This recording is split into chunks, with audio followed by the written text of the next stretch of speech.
लेकिन वो कल सर ने नहीं लगाई थी, एक ऑलरेडी लगाया नहीं, ये लगा हुआ आवाज जा रही थी। चलो चेक कर लेते हैं, सभी दफा ट्राई करते हैं।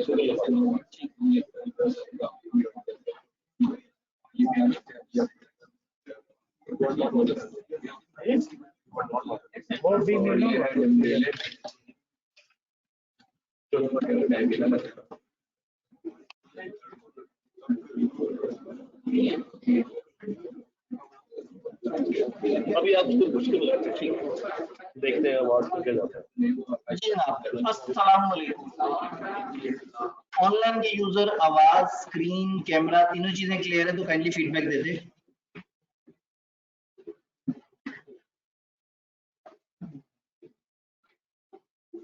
डन, बेहतरीन हो गया।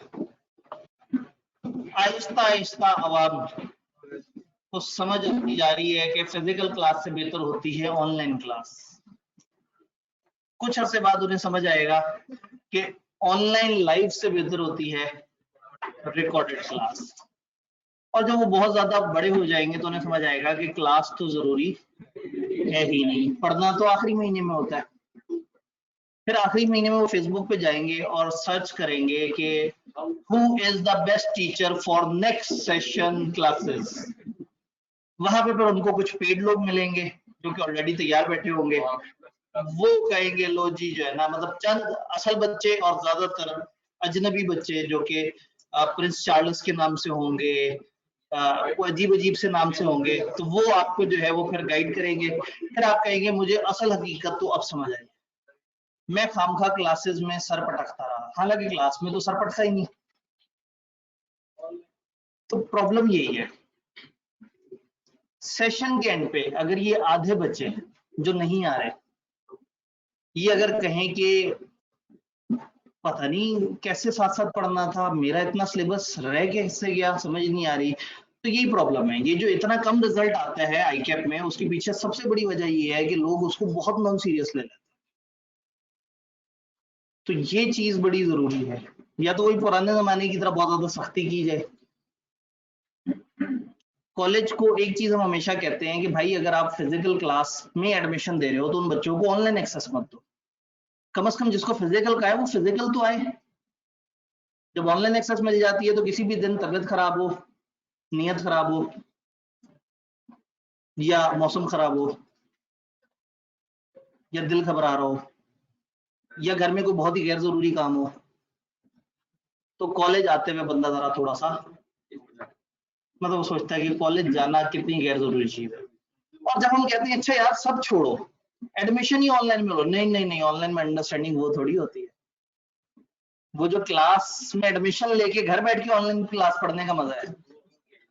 यानी आपने खाना अंडा शामी है, पैसे मैकडॉनल्ड्स की भरते हैं।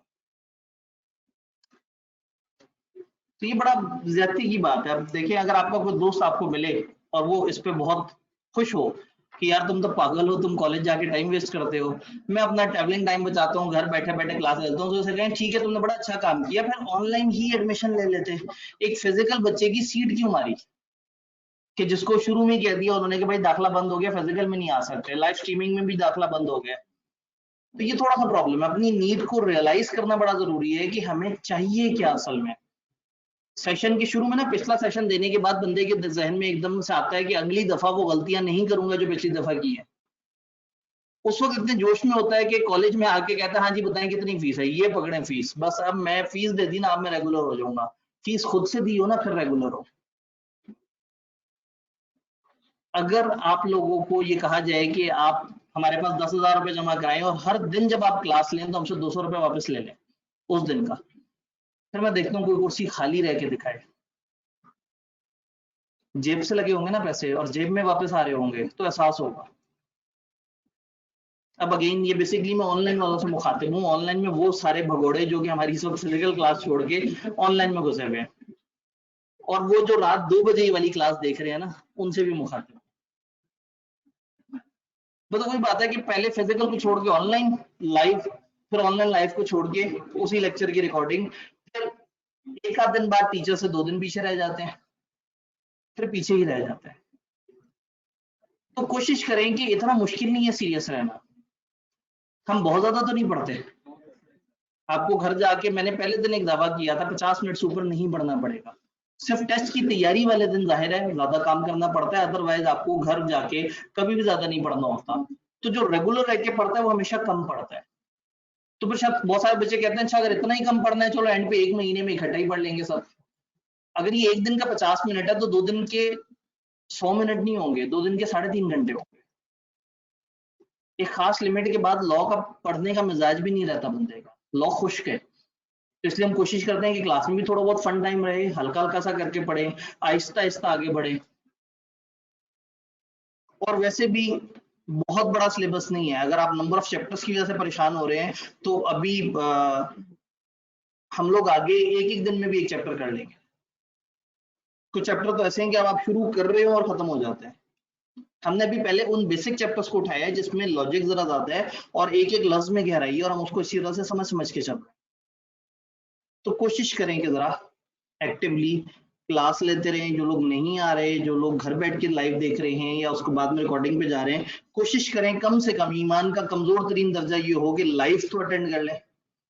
और फिर फिजिकल आए तो क्या ही बात है, फिजिकल आने से ना एक एनर्जी सी होती है। आप अपने इर्द गिर्द लोगों को देख रहे होते हैं, सब पढ़ रहे हैं, थोड़ी सी शर्मिंदगी होती है कि अच्छा भाई मैं क्यों नहीं पढ़ रहा, एक्टिविटी नजर आती है, एक माहौल सा बना हुआ होता है। और अगेन क्लास में टीचर को पॉज नहीं कर सकते, तो सुनना पड़ता है फोकस से। ऑनलाइन में ये कि टीचर को देख रहे थे, कॉल आई, अच्छा टीचर को पॉज कर, बल्कि पॉज क्या, वो तो फजूल बातें ही कर रहा है। ठीक है, फोन सुन लिया, फोन करके चेक क्या था, थोड़ा पीछे, अच्छा वही बातें हैं, चलो ठीक है। नेट पे जितने भी क्लिप टीचर्स के आते हैं सब 1.5 या 2 की रफ्तार पे चल रहे होते हैं। और फिजिकल क्लास में टीचर बहुत स्लो हो जाता है। बच्चे आवाजार हो गए हैं जिनको 2 की रफ्तार पे टीचर को चलाने की आदत हो चुकी है। तो फिर मैं ये नहीं कह रहा कि गलत है, आप देखें, घर बैठ के देखें, लेकिन फिर पैसे तो ना ज्यादा भरें। फिर वो बच्चा जो वाकई फिजिकल क्लास लेके पढ़ सकता था उसका हक तो ना मारे कि उसका हक मार दिया और खुद भी उस सीट पे नहीं बैठे। अब इस क्लास में जितनी सीटें हैं उतने इसमें फिजिकल एडमिशन हुए हुए हैं। नीचे लाइव स्ट्रीमिंग में जितनी सीटें हैं उससे ज्यादा उसमें एडमिशन हुए हुए हैं। और हालात ये है, बल्कि मैं तो कह रहा हूँ अगर आवाम सुकून ही कर रही है तो वो कल से लाइव स्ट्रीमिंग वालों को कहेंगे कि भाई आप ऊपर ही आ जाया करें। हाँ नहीं, लेकिन मतलब कल तो मुझे लग रहा था कि चलो ईद मिलादुन नबी की छुट्टी से वापस आए हैं तो जरा कम आए होंगे। बिल्कुल। अब पता नहीं इंतजामिया ऊपर आते हुए रोक तो नहीं देगी ने। इतना रश नहीं लगना। आपको क्या लग रहा है दीवार तोड़ रश पड़ जाना है? वो लोग भी रिप्रेजेंटेटिव इसी क्लास के हैं, वो भी उतने ही ठंडे हो चुके हैं। ठीक है जी, लाइव स्ट्रीमिंग वाले हजरात, अगर आप इस वक्त एक्टिवली मुझे सुन रहे हैं, ये भी तो बड़ा जरूरी है, सुन रहे हैं, हाथ लाए, ठीक है जी, सुन रहे हैं, आप लोग ऊपर आ जाएं। ऊपर काफी जगह है, ऊपर तो मतलब सुकून है, चिल चल रहा है। अगर रास्ते में कोई पूछे तो कहना कि कौन आया था। वो क्या होता है कि कहना पता नहीं फलाना आया था, डॉन आया था। तो हाँ, आपने ऊपर आते हुए कह देना कि आब्दी साहब ने हमें मुखातिब करके कहा है कि ऊपर आ जाए।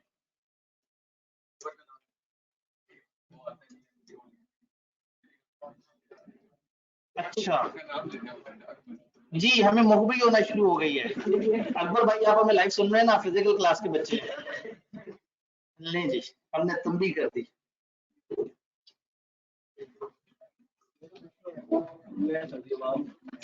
ये चेक करें, ये किस्मत है, कम पैसे भर के ऊपर आ गए। वही बात है ना, जो लोग बदनसीब है वो ज्यादा पैसे भर के हल्की वाली प्रोडक्ट पे जा रहे हैं। ये खेड नसीबों देते हैं। मेरे ख्याल में जो हालात वाकया चल रहे हैं शायद डेली ऊपर जगह बन जाया करे, या तो इस हफ्ते ईद मिलादुन नबी की खुशी में ही पूरा हफ्ते छुट्टी पे चले गए बच्चे। अब समझ आया क्यों मंडे को छुट्टी आपको नहीं मिली। इसलिए कि ये एटीट्यूड जब सामने आता है ना टीचर्स के, तो फिर वो कहते हैं यार फायदा क्या इन बच्चों के लिए कुछ अच्छा सोचने का, मैंने अच्छा सोच के क्या कर लिया, क्लास की स्ट्रेंथ खत्म हो गई, तो अगली दफा मैं भी अच्छा नहीं सोचूंगा। तो देखे ना, ये जुल्म करते हैं। चेक करें, वो बच्चे भी इधर आ गए और अभी भी जगह है। यानी इस वक्त ये जो सामने लोग बैठे हैं ये तकरीबन 356 या 357 बच्चों में से आए हुए हैं, जो कि 200 भी नहीं है।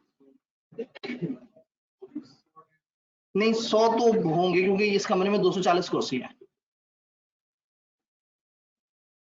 और ये लोग 250 एडमिशन करते हैं ये सोच के कि 15-20 तो बच्चे एब्सेंट ही होते हैं डेली, क्योंकि हमारी क्लास के स्टैट्स नहीं पता इन्हें। तो अगेन पता है कि आप लोग ज्यादातर एएफसी से आते हैं। याद है पहले दिन मैंने एक रीजन बताई थी लॉ में फेलियर की, एएफसी से आए हुए बच्चे, क्योंकि आप लोग थोड़ा नॉन सीरियस हो चुके होते हैं। आपको लगता है कि दुनिया में करने वाली चीज एक ही चीज है, न्यूमेरिकल सब्जेक्ट। आप पीछे क्यूएम पे फोकस करते आए होते हैं, तो इधर आके भी आप कहते हैं कि चलो ठीक है अकाउंटिंग को पढ़ लेंगे बस, थ्योरी को इतना पढ़ने का करें। इतनी थोड़ी सी तो थ्योरी पढ़ रहे होते हैं हम डेली, हम कौन सा को बहुत ज्यादा तूफान मचा देते हैं। पता है ये साथ साथ हो जाए तो हो जाए, अदरवाइज इतने आराम से नहीं होता। और मैं आपको याद करा दूं कि ये बिजनेस लॉ पिछली 10 अटेम्प्ट्स में से 8 दफा सबसे गंदा रिजल्ट आया है। उस वक्त पेपर थोड़ा बड़ा होता था लेकिन आईकेप तो वही है ना, तो उसने कहीं थोड़ी सी तकलीफ तो देनी है। तो इसलिए कोशिश करें, एक्टिव रहें। आप लोग सामने अच्छे लोग हैं, अपने दोस्तों से भी कहें कि आया करें। लाइव स्ट्रीमिंग वाले तो नहीं कहेंगे उन्हें, उनको तो फायदा हो गया, आराम से टीचर इतनी दूर से नजर आ रहा था, बल्कि वहां ज्यादा करीब था, वहां स्क्रीन के करीब थे, अब यहाँ टीचर दूर हो गया। ठीक है जी, तो अब इसका मतलब है कि मुझे वहां नहीं देखना, मैंने यहाँ देखना है। यहाँ भी देख लेते हैं कितने को लोग, 47 लोग टोटल।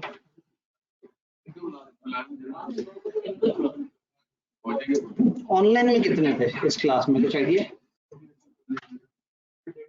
150 से ऊपर। इन 47 में कुछ तो हमारे फिजिकल वाले भी होंगे ना। गुड है भाई, रिकॉर्डेड क्लास लेनी है तो कम पैसे तो भरा करो दोस्तों। चले ठीक है, आप लोग कॉलेजेस की प्रॉफिट करवा के देते हैं, फिर बाद में कंपनी भी खुद लॉन्च कर देते हैं। खराब आप लोग करते हैं, आदत आप खराब करते हैं। कॉलेज को भी पता लग जाता है यार ये तो पागल बच्चे हैं, इनको ज्यादा पैसे में वो चीज भेज दो जो इनको हल्की है। इनको क्या है, इनको तो बस चाहिए कुछ ऐसा कि इनको मेहनत ना करनी पड़ जाए, खुदा ना खास्ता। तो ऐसे मत, ऐसे वाकई मत किया करें। पता है इससे आप कॉलेज को ये अपॉर्चुनिटी दे रहे हैं कि वो गड़बड़ करे। जी रिकॉर्डेड महंगे हो गए, रिकॉर्डेड इसलिए महंगे हो गए, उन्होंने कहा जी रिकॉर्डेड इसलिए महंगे हो गए कि उनको समझ आ गई कि बच्चों को चाहिए तो रिकॉर्डेड ही होता है। तो कम से कम रिकॉर्डेड तो ऐसा हो जो प्रॉपर रिकॉर्ड हुआ हो, जिसमें ये वाली बातें ना हो। जैसे ये इस तरह की गैर जरूरी बातें क्यों सुनना चाहेगा रिकॉर्डेड वाला बच्चा? वो फौरन से आगे करके देखेगा, स्क्रीन नजर आई नहीं, थोड़ा सा और आगे करके स्क्रीन नजर आई नहीं। अकाउंटिंग में कितना मजा आता है, टीचर ने सवाल शुरू कराया, बंदा कहता है यार बड़ा स्लो आदमी है ये तो बहुत आहिस्ता चलेगा, तो 10 मिनट आगे पे क्लिक किया, पता लगा टीचर भी चौथी लाइन तक पहुंचा है। भाई 10 मिनट में वो 3 लाइनों के दरमियान पता नहीं क्या क्या काम की बात बता चुका हो। फायदा नहीं यार, अभी आधा बोर्ड भरा हो ना, वहां तक पहुंचते पहुंचे पॉज करके एक दफा देखा, हाँ स्टेप तो मुझे समझ आ रहे हैं, ओ शुक्र है मेरा टाइम वेस्ट नहीं। ये जुल्म करते हैं, ऐसे मत करें। खासतौर पे जो लोग फिजिकल में रजिस्टर्ड हैं वो जरूर आए फिजिकल क्लास, और उस चीज को, उस फील को जरूर अवेल करें जिसके लिए आपने फिजिकल में रजिस्ट्रेशन करनी है। 160 बच्चे हैं ग्रुप में, एडमिन्स को हटा के तो 160 350 तकरीबन 500 से ऊपर तो कम से कम बच्चा है, जिसमें से इस वक्त कंबाइंड 200 होगा टोटल मिला के, 200 से चलो थोड़ा सा ऊपर होगा। 40% ऑडियंस भी इस वक्त एक्चुअल में लेक्चर में साथ नहीं है, और बाकी सब लोग वही मतलब रात में फॉरवर्ड कर करके देख रहे हैं। इनसे कहता हूँ कि एक हफ्ता ना रिकॉर्डेड ना दे बच्चों को, मजा आ जाएगा।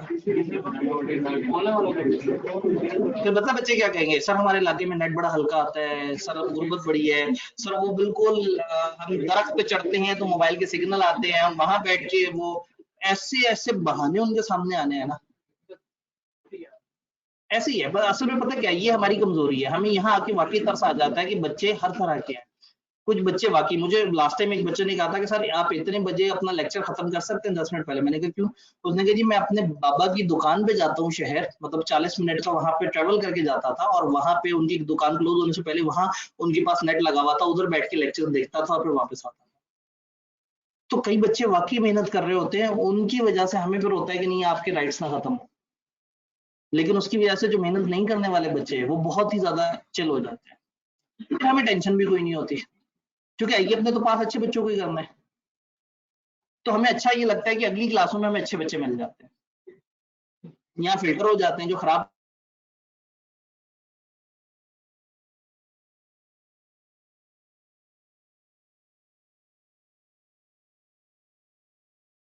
बच्चे, शरारती बच्चे, वो सबके सब इधर फिल्टर हो गए, आगे मैच्योर पुख्ता बच्चे आगे जा रहे होते हैं जो पास हो रहे होते हैं, बाकियों को यही अच्छा बच्चा बन के आगे जाना है, या बस ठीक है आपने भी उन, मतलब याद है लॉ के रिजल्ट्स क्या थे, 13.5%, 18%, तो हमने उस वक्त अंदाजा लगाया था कि 82% लोग फेल हो रहे हैं, 87% लोग फेल हो रहे हैं।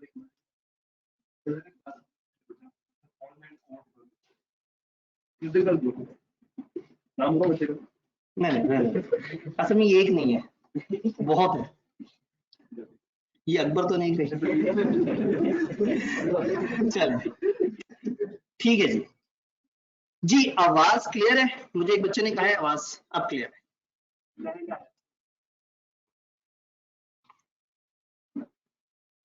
सर 500 बच्चों से कमाई 260 से 18,000,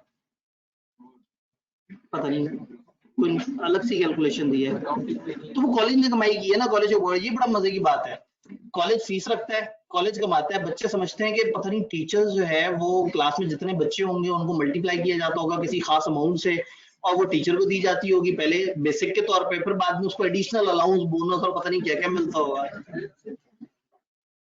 भाई हम शरीफ लोग हैं, हर जगह परसेंटेज नहीं मिलती, कुछ कुछ इदारे सैलरियां भी देते हैं, जहाँ परसेंटेज मिलती है वहां पे मसले भी होते हैं, लेकिन जहाँ परसेंटेज नहीं मिलती वहां पे वो कह रहे होते हैं भाई आ जाओ क्लास में आ जाओ, खुदा के लिए आ जाओ, फिर उधर बच्चे को डिस्काउंट देते हुए भी किसी को तकलीफ नहीं होती इतनी कि एकदम से कोई आके कहेगा इसको डिस्काउंट किस वजह से दिया है, मेरे पैसों में नजर है, अनफॉर्चुनेटली। तो कोशिश करें कि जब एक निजाम आपको मुनासिब पैसों में अच्छा पढ़ाने की कोशिश कर रहा है आप उसको सपोर्ट करें, जरूर सपोर्ट करें। और वही बात कि आपको बता दिए कि टीचर्स इतना ज्यादा जालिम लोग नहीं होते, या इतना ज्यादा जो है वो पैसे नहीं कमा रहे होते जितना आपके जहन में, ये बिजनेस होता है, हमेशा एक बिजनेस होता है, वो रिसोर्सेज एम्प्लॉय करता है, वो अर्न करता है, उस अर्निंग में से रिसोर्सेज को पे करता है और ऊपर का प्रॉफिट रखता है, ये एक नॉर्मल बिजनेस एक्टिविटी है। तो अल्लाह खैर करे।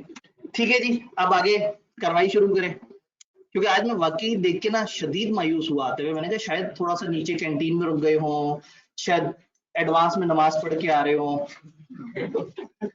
शायद अभी हॉस्टल से चल पड़े हों, आहिस्ता आहिस्ता आए, लेकिन आहिस्ता आहिस्ता तो लोग आते रहते हैं। इस जुमले के दौरान एक भाई आ गए, तो मैं सोच रहा था कि शायद मतलब मुझे गलत लग रहा है, लेकिन अब मुझे यकीन आ गया है कि आप लोग ठंडे हो चुके हैं, आप लोग नहीं जो गैर मौजूद है, ये जो कैमरे से मुझे देख रहे हैं ये लोग, भाईजान ऊपर आ जाए, लाइव स्ट्रीमिंग वाले भाई ऊपर आ जाए, वो कहेगा मैं अगली क्लास के लिए आया हूँ, अकाउंटिंग होगी ना अगली क्लास, उधर जोश होता है, रजिस्टर लग के बच्चे के आराम से रजिस्टर चलता रहेगा, एंड पे पता लगता है गलत सवाल हुआ है, थ्योरी में तो एकदम से ठीक है जी। चलें फिर आगे आगे चलते हैं, हम लोगों ने कंसिडरेशन पे बात की थी, और कंसिडरेशन की एक तकलीफ जैसी डेफिनेशन भी फिर देखी थी हमने। जी अभी ऑनलाइन में बात क्लियर है?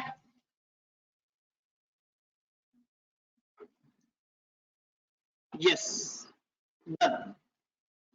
हमने कहा था कंसिडरेशन है मुआवजा, बदला, रिटर्न, बेनिफिट, एक कॉन्ट्रैक्ट में एंटर होने की वजह, कोई भी कॉन्ट्रैक्ट में इसलिए शामिल होता है कि उसको कुछ चाहिए होता है उस कॉन्ट्रैक्ट में, किसी को फल चाहिए, किसी को पैसे चाहिए, किसी को एजुकेशन सर्विस चाहिए, किसी को अमाउंट चाहिए, तो अगेन जब भी दो बंदों के दरमियान कॉन्ट्रैक्ट होता है तो दोनों बंदों की कोई ना कोई कंसिडरेशन जरूर होती है, दोनों के जहन में कोई ना कोई वजह होती है जिसके लिए वो कॉन्ट्रैक्ट में एंटर होते हैं। फिर कंसिडरेशन की बात करते करते हमने क्या किया, पहले इसके एसेंशियल्स पढ़ लिए, बाद में डेफिनेशन पढ़ ली, तो डेफिनेशन हमें समझ आ गई। अब डेफिनेशन से अगर हम बात करें तो हम लोगों ने कहा था डेफिनेशन को लेके कि कंसिडरेशन बेसिकली जब प्रोमिसर की डिजायर पे एक बंदा कोई काम करता है या भाग रहता है, या किया था या करने का वादा कर रहा है फ्यूचर में, तीनों टेंस में, तो वो चीज कंसिडरेशन बन जाती है दूसरे बंदे के लिए कि ये चीज मैं इसलिए कर रहा हूं कि मुझे दूसरे बंदे से कुछ मिलेगा। तो एक बंदे के लिए कंसिडरेशन उसमें वो 1 kg ऑरेंजेस थे, और दूसरे बंदे के लिए नहीं 1 kg नहीं 2 kg ऑरेंजेस थे, और दूसरे के लिए कंसिडरेशन क्या थी, 100 रुपीज। फिर कंसिडरेशन के छोटे छोटे से हमने रूल्स देखने की कोशिश की थी। हमने कहा ये डिजायर ऑफ प्रोमिसर पे होता है, यानी किसी ने खुद ही से कुछ कर दिया आपके लिए अच्छा, तो वो अच्छाई काउंट होगी, वो कंसिडरेशन काउंट नहीं होगी। आपकी डिजायर पे होना चाहिए, आपके कहने पे हो। फिर हमने कहा था इसकी डायरेक्शन कुछ भी हो सकती है, कहीं से भी आ सकती है, कहीं को भी जा सकती है। एक एग्जांपल देखी थी, आपके और कॉलेज के कॉन्ट्रैक्ट में आपने कॉलेज को कंसिडरेशन दी, लेकिन कॉलेज ने नहीं, एक थर्ड पर्सन ने आपको कंसिडरेशन दी। आप दोनों के कॉन्ट्रैक्ट में मैं तो तीसरा आदमी हुआ ना, थर्ड पर्सन। इसी तरह से मेरे और कॉलेज के कॉन्ट्रैक्ट में कॉलेज ने मुझे कंसिडरेशन दी, और मैंने पलट के कॉलेज को कंसिडरेशन नहीं दी, मैंने एक थर्ड पर्सन को कंसिडरेशन दे दी, आप लोगों को। तो आप और मैं एक दूसरे के लिए अजनबी हैं, मेरा आपका कॉन्ट्रैक्ट नहीं है, मेरा कॉन्ट्रैक्ट कॉलेज से, आपका कॉन्ट्रैक्ट कॉलेज से। तो दिस कैन हैपन कि पार्टीज दो के दरमियान कॉन्ट्रैक्ट हो, लेकिन जो सर्विसेज हैं या जो चीजें एक्सचेंज हो रही हैं वो किसी थर्ड पर्सन की तरफ से भी आ रही है। एक ने दूसरे को पैसे दिए और तीसरे ने आगे माल डिलीवर कर दिया, दिस कैन हैपन। तो कंसिडरेशन कहीं से भी आ सकती है, कहीं को भी जा सकती है। कंसिडरेशन कुछ के लिए प्रेजेंट होगी आमने सामने, कुछ के लिए पास्ट होगी, कुछ के लिए फ्यूचर होगी। कुछ ने आज काम कर दिया, फ्यूचर में पैसे मिलेंगे, कुछ को आज पैसे मिल गए, वो फ्यूचर में काम करेगा, कुछ आज ही पैसे मिल रहे हैं और आज ही वो काम करेगा। तो ये अलग अलग बातें थी, अल्फाज थोड़े से पेचीदा हो सकते हैं, नोट्स में आपके पास आसान अल्फाज भी हैं। कंसिडरेशन की वैल्यू होनी चाहिए, जीरो नहीं होनी चाहिए। एक बात हमने की थी, कंसिडरेशन कम ज्यादा हो सकती है। भाई देखे ना, ये वाली क्लास में हो सकता है कुछ लोग 20,000 में एडमिशन लेके बैठे हो सकता है कोई डिजर्विंग कैंडिडेट हो और उसका वाकई जेन्युइन इशू हो, उसने मैनेजमेंट को बताया हो सकता है 5,000 रुपए देके बैठा हो। तो इसका ये मतलब नहीं कि हमारा कॉन्ट्रैक्ट गलत हो गया। कंसिडरेशन कम ज्यादा हो सकती है, लेकिन एब्सोल्युटली जीरो नहीं होनी चाहिए। अगर जीरो हो तो उसमें क्या शर्तें हैं, आज हम लोगों ने कुछ एक्सेप्शंस देखनी है कि क्या ऐसा पॉसिबल है कि जीरो कंसिडरेशन से भी बात बन जाए, तो आज हम उसको भी बात करेंगे। कंसिडरेशन रियल होनी चाहिए, इमेजिनरी चीज नहीं हो, एक हकीकी चीज हो, कोई ऐसी बात ना हो जो कि एग्जिस्ट ही नहीं करती, जो माफूकुल फितरत किस्म की है। फिर प्रोमिसर ऑलरेडी बाउंड ना हो वो करने के लिए। फायर ब्रिगेड की एग्जांपल हमने देखी थी, बड़ी मजेदार सी वो थी। ये इसी तरह से अगर पुलिस चोर को पकड़ के लेके आए और हम पुलिस को अलग से पैसे देंगे, बड़ी बड़ा शुक्रिया आपका, आप चोर को पकड़ के ले आए, चोर को पकड़ना उनकी ड्यूटी है। तो अगर कोई बंदा अपनी ड्यूटी निभा रहा है तो that is not a consideration, क्योंकि वो तो अपना फर्ज अदा कर रहा है, वो तो गवर्नमेंट से उस बात के पैसे ले रहा है। जैसे मैं ड्यूटी निभा रहा हूँ, मैं आके अगर आपको लेक्चर दे रहा हूँ तो इसका ये मतलब नहीं कि मैं आपसे पैसे मांगना शुरू कर दूं, क्योंकि मैं तो आपको लेक्चर डिलीवर कर रहा हूँ। क्यों? ये मेरी ड्यूटी है। तो ये कंसिडरेशन नहीं है, आपके और मेरे दरमियान कोई कॉन्ट्रैक्ट नहीं है और ना कोई कंसिडरेशन है। आपने कंसिडरेशन कॉलेज को दी और कॉलेज ने वो कंसिडरेशन जो उन्होंने देनी थी मेरे थ्रू आपको दिलवा दी। तो कंसिडरेशन मूव हो सकती है, लेकिन कुछ ना कुछ उसकी वैल्यू होनी चाहिए, वो रियल होनी चाहिए, और वो ऐसी चीज ना हो जो बंदा ऑलरेडी बाउंड था बाय लॉ। लॉफुल के ऊपर तो हम ऑलरेडी इतनी सारी बात कर चुके हैं, इस पर हमने बात नहीं की थी। तो कंसिडरेशन के इन तमाम रूल्स में जो फिजिकल बैठे हुए हजरात हैं, पहले उनके सवाल, फिर हम ऑनलाइन की तरफ चलते हैं। जी, इसमें कहीं भी ऑब्जेक्ट के बारे में नहीं बताया गया, इसलिए कि हम कंसिडरेशन का यूनिट पढ़ रहे हैं। ऑब्जेक्ट का तो हमने पीछे वो 5 पॉइंट्स देख लिए थे, याद है? हमने पहले दिन 5 एसेंशियल्स की बात की थी। उन 5 में से हमने कहा था कुछ हम यहाँ पढ़ेंगे और 2 हम आगे जाके पढ़ेंगे। तो उसमें एक था legality of object and consideration, या इस तरह से। तो हमने कहा था कि ऑब्जेक्ट और कंसिडरेशन दोनों ठीक होने चाहिए। फिर हमने ऑब्जेक्ट कहाँ ठीक होता है उसकी 5 बातें देखी थी, फॉरबिडन बाय लॉ, फलाना फलाना फलाना। अब हम कंसिडरेशन के यूनिट को पढ़। तो टेक्निकली इस चैप्टर ने हमें कुछ एसेंशियल्स बताए और कुछ एसेंशियल्स इससे अगले चैप्टर के लिए छोड़ दिए। जी,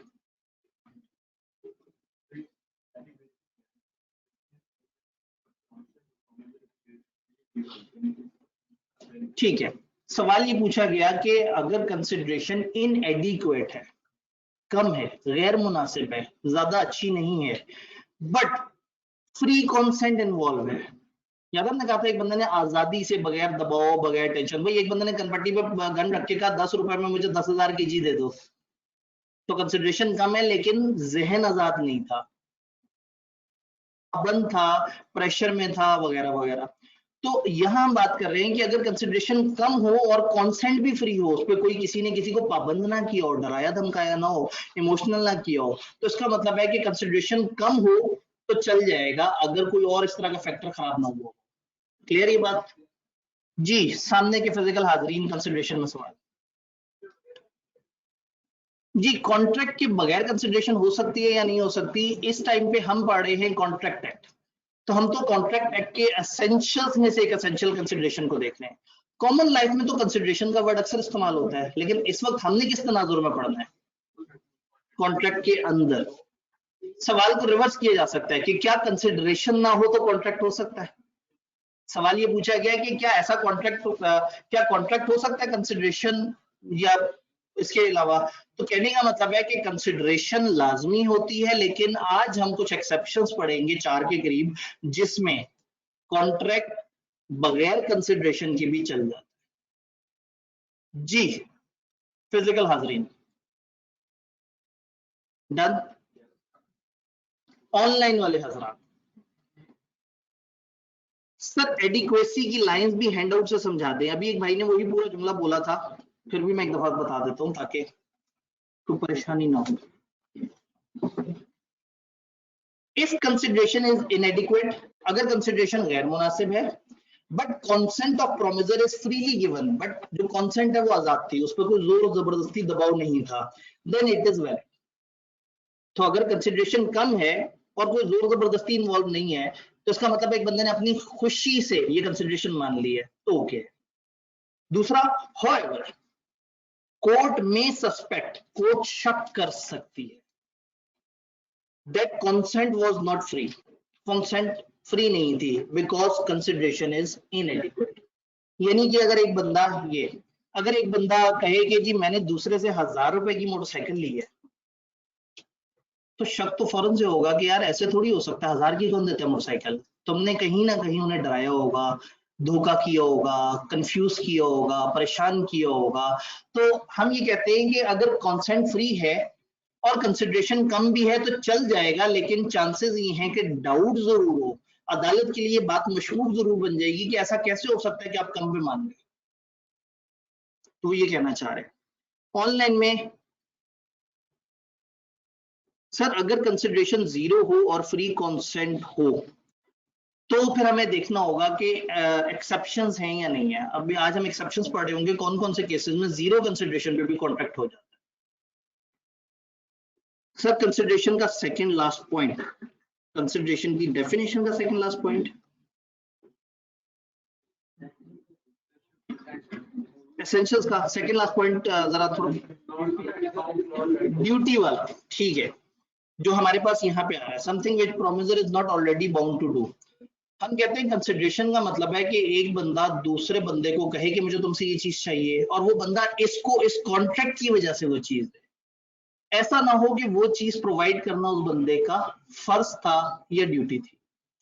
तो जैसे मैंने कहा था कि एक रेस्टोरेंट के बाहर आप जाते हैं और एक बंदा आपका दरवाजा खोलता है आपके अदब एहतराम में, क्योंकि उसके होटल वालों ने कहा है कि तुमने दरवाजा खुला करना है, तो ये उसका फर्ज था कि वो दरवाजा खोले। अब ऐसे में दरवाजा खोल के आपसे कहे कि जी मुझे आप पैसे दें, तो आप कहेंगे तुम्हारे पैसे बनते नहीं है, क्योंकि तुम्हारे साथ ना मेरा कोई कॉन्ट्रैक्ट था। उसने कहा नहीं देखिए मैंने आपको कंसिडरेशन दी, मैंने आपके लिए दरवाजा खोला, तो आप कहेंगे भाई दरवाजा खोलना तुम्हारी ड्यूटी थी जो तुम्हारे इस होटल ने तुम्हें बताई है। तो अगर एक बंदा ऑलरेडी बाउंड है कुछ करने के लिए, तो उस चीज को वो दूसरे को ये कह के नहीं बेच सकता कि ये कंसिडरेशन है तुम्हारे लिए। जैसे मैंने कहा ना, मैं बाउंड हूं आप लोगों को क्लास पढ़ाने के लिए, मैं किसी बच्चे के पास जाके कहूं मैंने तुम्हें क्लास पढ़ाई है, अब तुमने मुझे पैसे दे, ऐसा नहीं है। मेरी ड्यूटी है, मुझे कॉलेज ने पाबंद की है, मैं आपको क्लास पढ़ाऊंगा। आप आधे होंगे तो भी पढ़ाऊंगा, आप बहुत कमा रहे होंगे तो भी पढ़ाऊंगा, आप ऑनलाइन में चले जाएंगे तो भी पढ़ा रहूंगा, सारे के सारे रिकॉर्डेड पे चले जाएंगे तो भी पढ़ा रहूंगा। आप लोग तो बहुत जल्दी गायब होना शुरू हो गए, आप लोग, ये सामने वाले नहीं, कैमरे के पीछे वाले जी। ऑनलाइन में एक सवाल, सर रिक्वेस्ट है बुक इंग्लिश अपनी एग्जांपल के साथ में ला लिया करें, क्योंकि हम इंग्लिश याद करनी होती है। बुक की इंग्लिश अपनी एग्जाम्पल के साथ, ठीक है। मैं एक रूटीन कर लेता हूँ कि अगले दिन जब डिस्कशन हो तो मैं हैंड आउट हाथ में पकड़ लिया करूँ, और जिस भी लाइन में आप लोगों को मसला हो, अब अगर पूरे को ट्रांसलेट कर रहे हो तो ये भी बहुत मुनासिब बात नहीं है, एटलीस्ट मतलब इतना तो थोड़ा सा मतलब मैं एक्सपेक्ट करूंगा कि आप देखिए। बट अगेन फिर भी अगर कहीं भी किसी सेंटेंस में कोई जुमला, कोई फ्रेज, कोई वर्ड नहीं समझ आ रहा, आप जरूर मेरे से पूछ लें, कोई मसला नहीं। मैं लेक्चर्स के दौरान भी अब आगे कोशिश करूंगा कि ऑनवर्ड्स हैंडआउट्स जो आपको मिले, जो नोट्स जो कि किताब फॉर्म में मिलने हैं, वही स्लाइड सामने चलना शुरू हो, हूबहू सेम। क्योंकि प्रॉब्लम ये हुआ है कि स्लाइड्स पे मैंने एक अलग वर्किंग की हुई थी, फिर किताब आई है, किताब की अलग वर्किंग की, और दोनों को सिंक करने के लिए बैठता तो फिर आपके सामने कुछ भी ना रख पाता उतने कम टाइम में। तो ऑनवर्ड ये कर रहूंगा कि जो हैंडआउट्स आपके पास होंगे उसी की अंग्रेजी सामने होगी, और वहीं पे मैं रुक रुक के आपको सारे जो जो मुश्किल अल्फाज हैं साथ साथ बताता हूँ, ताकि आपको फिर बिल्कुल ही ना पढ़ना पड़े, है ना। फिर भी आपने पढ़ना है। डन, ठीक है सर, सेम कर लें। अब हम एक्साइटेड है, ठीक हो गया जी। अब आगे चलते हैं। कंसिडरेशन,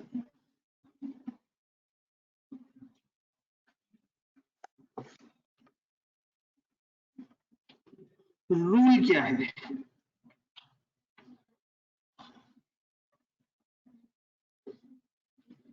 नो कंसिडरेशन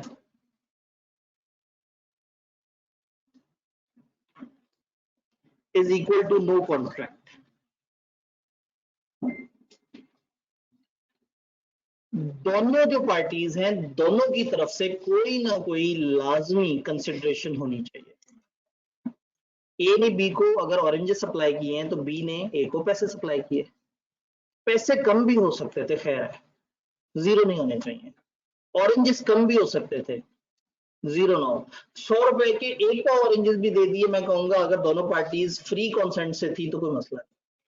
लेकिन ऐसा ना हो कि एक बंदे की तरफ कंसिडरेशन हो और दूसरे बंदे की तरफ कंसिडरेशन ना हो।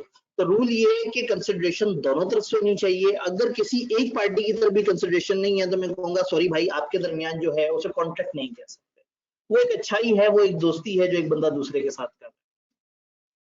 तो क्या कुछ ऐसे कॉन्ट्रैक्ट या अरेंजमेंट हो सकते हैं जो बगैर कंसिडरेशन के चल जाएं? हम एक वर्ड इस्तेमाल करेंगे, इसको कहते हैं एक्सेप्शंस। एक्सेप्शन। जब भी लॉ में या किसी जगह पे कोई आपको बताए कि आओ हम इस चीज की एक्सेप्शन पढ़ते, तो एक्सेप्शन का मतलब है वो कौन सी जगह है जहां ये रूल लागू नहीं होगा। जैसे मैं कहूं क्लास में अक्सर बच्चे पढ़ के नहीं आते, ये जुमला दिया, और मैं कहूं लेकिन कुछ एक्सेप्शन भी हैं, कुछ बच्चे वाकई पढ़ के भी आते हैं। इसका मतलब एक्सेप्शन का मतलब वो जिन पे जनरल रूल अप्लाई नहीं कर रहा। जनरल रूल क्या है? नो कंसिडरेशन, या बच्चे पढ़ते नहीं है, और एक्सेप्शन क्या है? कुछ बच्चे पढ़ते हैं। No consideration is no contract, ये है रूल। कंसिडरेशन कोई नहीं, कॉन्ट्रैक्ट कोई नहीं। बल्कि उसमें सराइकी में कहता है ना, कॉन्ट्रैक्ट का ही नहीं तो कंसिडरेशन का ही नहीं। तो सराइकी में कहते हैं, पंजाबी में कहते हैं, ये सराइकी है ना, ये का ही नहीं जो है, पता नहीं क्लास में आप लोग सराइकी पंजाबी कह नहीं, ठीक है। कंसिडरेशन कह नहीं थे, कॉन्ट्रैक्ट का कह नहीं, सही है। चले मैं कुछ करीब करीब तो पहुंच गया, नहीं पश्तो तो फिर बहुत मुश्किल हो जाएगी। ठीक है जी, तो रूल था no consideration no contract. Exception यानी वो जगह जहां कंसिडरेशन ना भी हो, दोनों तरफ से, किसी एक तरफ से ना भी हो तो भी चल जाएगा काम। वो कौन सी जगह है? पहली जगह गिफ्ट।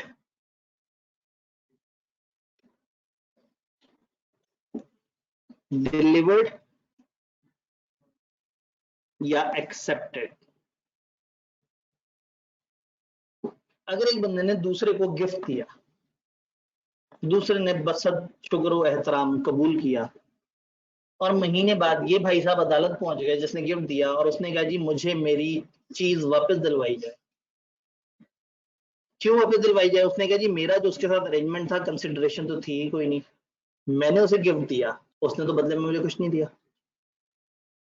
बात भी सही है, एक बंदे ने दूसरे को गिफ्ट दिया, अचानक से उसको दूसरे पे प्यार आ गया कि यार अच्छा वो है, बंदा है, ये मेरा दोस्त है, बड़ा जिगरी दोस्त है, चलो मैं इसे गिफ्ट दे दूं। तो टेक्निकली दूसरे ने तो कोई कंसिडरेशन नहीं दी, और ये कंसिडरेशन दोस्ती यारी थी, ये तो इसकी तो वैल्यू कोई नहीं है।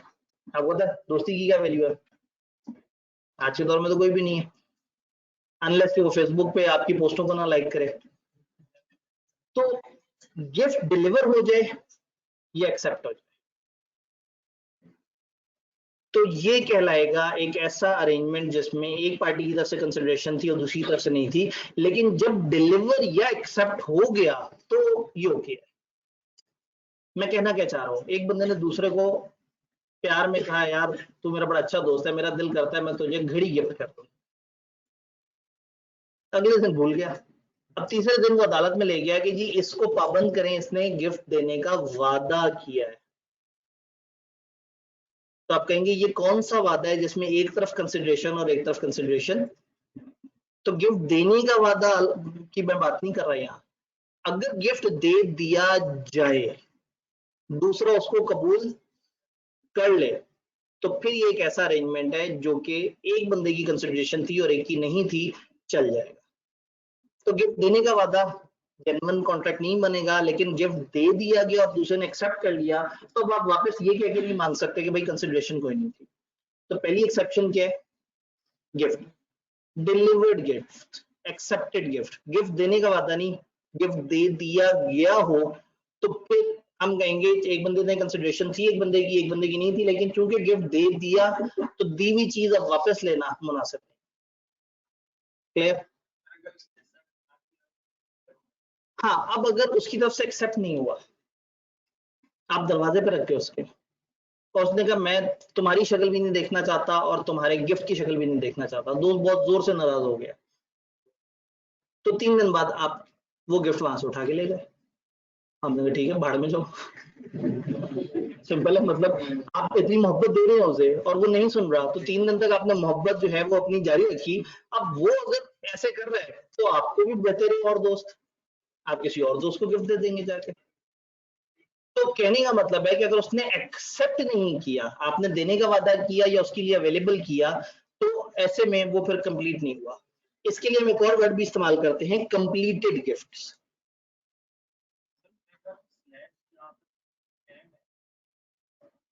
चलें ऐसे कर लें, असल में डिलीवर में मतलब यही है कि आपने एक बंदे को अगर पहुंचा दिया, अब पहुंचा दिया का मतलब है उस बंदे तक पहुंच गया, दरवाजे पर रखना शायद उस तरह से डिलीवर्ड ना हो जी। तो डिलीवर्ड हो या एक्सेप्टेड हो या कंप्लीटेड हो, इन अदर वर्ड्स वो गिफ्ट दे दिया जाए, बाद में उस पर कोई बात नहीं करेगा कि इसमें कंसिडरेशन थी या नहीं। लेकिन अगर एक वादा किया जाए, वादा, किताब रोमांचक होती जा रही है, natural love and affection, natural love and affection. इससे पहले कि आपके जहन में कुछ मनफी ख्याल आए, वर्ड नेचुरल, नेचुरल कुदरती प्यार, वालदैन को औलाद से होता है, बहन भाइयों को आपस में एक दूसरे से प्यार होता है, दैट इज नेचुरल लव। क्या बात करती है, इन्होंने एक गैर हकीकी सी बात कर दी, उन्होंने कहा तालिब इल्म को उस्ताद से होता है प्यार। चलो आजकल वो बच्चे नहीं रहे, खैर। Natural love and affection, natural love and affection का मतलब है कि एक ऐसा मामला जिसमें नेचुरली कुछ लव या अफेक्शन पाया जाता है। एक बाप ने बेटे से ये वादा किया कि मैं तुम्हें बाइक दिलवाऊंगा, उस दिन बहुत मूड में था, बच्चा भी प्यारा लग रहा था, पेपर भी बादशाह करके आया होगा, तो महीने बाद बच्चे पे किसी वजह से गुस्सा आया, उसने कहा मैं अब तुम्हें बाइक गिफ्ट नहीं दूंगा। तो बच्चा कहेगा पहले तो आपने कहा था गिफ्ट करेंगे, तो उसने कहा अभी भी मैं ही कह रहा हूं कि नहीं दूंगा गिफ्ट। क्या ये कॉन्ट्रैक्ट था? ये कॉन्ट्रैक्ट नहीं था, गिफ्ट देने का वादा कॉन्ट्रैक्ट नहीं था। लॉ ने कहा अगर कहीं कोई नेचुरल लव एंड अफेक्शन है और इस तरह का कोई वादा हो जिसमें एक तरफ कंसिडरेशन और एक तरफ कंसिडरेशन ना हो, तो क्या ये वादा कॉन्ट्रैक्ट बन सकता है या नहीं? उन्होंने कहा हाँ जी बन सकता है, अंग्रेजों के जमाने का कानून है। उन्होंने कहा अगर राइटिंग में हो तो, नंबर 1। नंबर 2, आप रजिस्टर करा लें कानून में जाके उसे।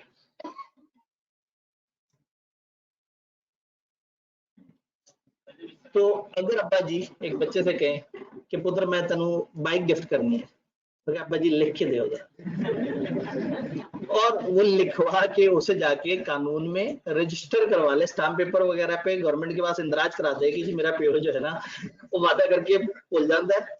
तो अंग्रेज का बनाया हुआ कानून है ना, अंग्रेज तो बड़े प्रोफेशनल है, उन्होंने कहा हाँ जी प्यार मोहब्बत अपनी जगह, कल को मुकर गया तो क्या कॉन्ट्रैक्ट क्रिएट कर लो, तो उन्होंने कहा अगर आप लिखवा लो और कानून में रजिस्टर करवा लो तो अब वो एक ऐसा कॉन्ट्रैक्ट है जिसमें एक तरफ कंसिडरेशन है और एक तरफ नहीं है, और ऐसा कॉन्ट्रैक्ट वैलिड है। इस वक्त हम पढ़ रहे हैं वो कौन से कॉन्ट्रैक्ट है जिसमें कंसिडरेशन भले एक तरफ से हो वो वैलिड हो जाते हैं। रूल है कि दोनों तरफ से कंसिडरेशन होनी चाहिए, एक तरफ से हो एक तरफ से ना हो तो कॉन्ट्रैक्ट नहीं बनता। लेकिन दो एक्सेप्शन हमने पढ़ी, वो गिफ्ट जो डिलीवर हो जाए, कंप्लीट हो जाए, एग्जीक्यूट हो जाए, वहां पे एक बंदे की तरफ कंसिडरेशन थी और एक की तरफ नहीं थी, चल जाएगा काम। दूसरा नेचुरल लव एंड अफेक्शन, अगर पार्टीज के दरमियान एक नियर रिलेशन हो, नियर रिलेशन, और उनके दरमियान ऐसा लिंक हो कि जहां कुदरती लव नजर आए। अब पता लगे आपके हमसाये ने एक वादा कर लिया, हो सकता है हमसाया आपका बड़ा अच्छा हमसाया हो, आपकी बड़ी अच्छी दोस्ती हो, आप इकट्ठे जॉगिंग करने जाते हो, इकट्ठे खाना खाते हो, उससे आपकी बड़ी गहरी दोस्ती हो, लेकिन वो नेचुरल लव नहीं है। नेचुरल लव नॉर्मली उन रिलेशन में है जो बहुत क्लोज होते हैं और जिनका एक कुदरती आपस में एक ताल्लुक होता है। कुदरती समझ रहे हैं, ज्यादातर ब्लड रिलेशन।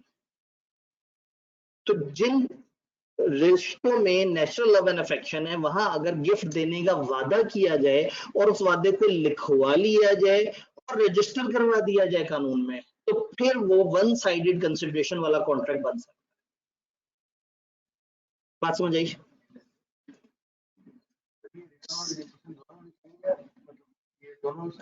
दोनों शर्तें राइटिंग में हो एंड आपने उसको रजिस्टर भी करवा लिया हो।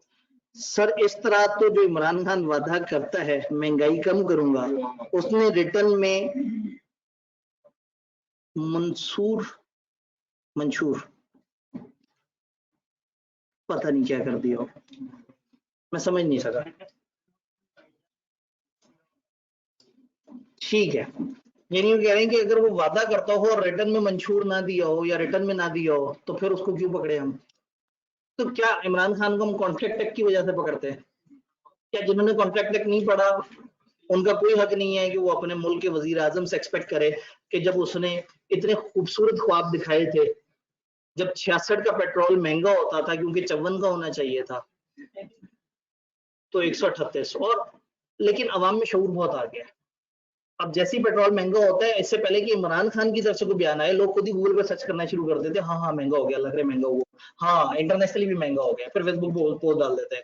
अजीब पटवारी जहन के लोग हैं जो पेट्रोल महंगा होने पे शोर मचा रहे हैं, पूरी दुनिया में महंगा हो रहा है। तो ये नहीं देखते कि जिस वक्त ये 100 का दे रहे थे उस वक्त पूरी दुनिया में सस्ते तरीन रेटों में भी था। तो काश ये पढ़े लिखे लोग पिछले दौरों में भी होते हैं, जब 66 का पेट्रोल हमें बहुत महंगा लगना शुरू हो गया था, जब बिजली के बिल हम फाड़ देते थे और जब बाइकआउट शुरू हो जाता था। चले अल्लाह हम सबको हिदायत और अच्छे हुक्मरान दोनों दे। नेचुरल लव एंड अफेक्शन जी,